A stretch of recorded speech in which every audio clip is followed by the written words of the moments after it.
মৃত্যু হলো ইমানদারের জন্য উপহার। ইমানদার ব্যক্তির জন্য, মুমিন ব্যক্তির জন্য মৃত্যু হলো উপহার। এটা আমার বানানো কোনো কথা না। আল্লাহ রাসূল হাদিসের ভিতরে বলেছেন, তুহফাতুল মুমিনিল মাউত। মৃত্যু হলো ইমানদারের জন্য উপহার। এজন্য আমাদেরকে ইমানদার হতে হবে, কোরআন সুন্নাহ অনুযায়ী চলতে হবে।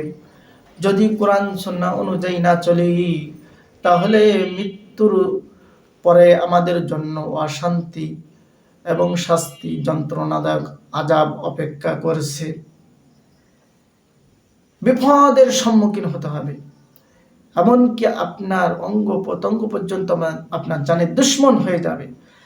কাম আনে কা নেহি হর এক জুদা হো যাবেগা, বলকে এক এক আজওয়া দুশ্মন জান কা হো যাবেগা। মৃত্যুর পরে সবাই দূরে চলে যাবে, কেউ কাজে আসবে না, এমনকি আপনার অঙ্গ প্রত্যঙ্গ পর্যন্ত আপনার জানের দুশ্মন হয়ে যাবে। আপনার বিরুদ্ধে আপনার অঙ্গ প্রত্যঙ্গ পর্যন্ত সাক্ষী দেবে।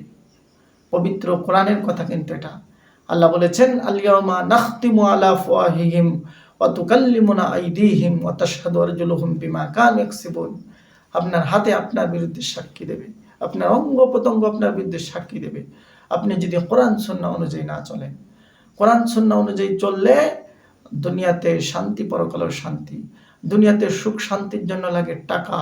টাকা থাকলে দুনিয়াতেও আপনার ইজ্জত সম্মান পাবেন। টাকা থাকলে আপনি অনুষ্ঠানে প্রধান অতিথি, টাকা থাকলে আপনি গ্রামের বড় মাতব্বর, টাকা থাকলে আপনি বড় দানবীর, টাকা থাকলে আপনি শ্বশুর শাশুড়ির আদরের জামাই, টাকা থাকলে আপনি ছেলেমেয়ের সেরা বাবা, টাকা থাকলে আপনার দুনিয়াতে সবাই সম্মান করবে। পরকালে সুখ শান্তির জন্য, ইজ্জত সম্মানের জন্য আপনার লাগবে ঈমান, আমল। নেককার হতে হবে, মুমিন বান্দা হতে হবে। আল্লাহ তাআলা আমাদের সকলকে নেককার হওয়ার তৌফিক দান করেন, ঈমানদার হওয়ার তৌফিক দান করেন।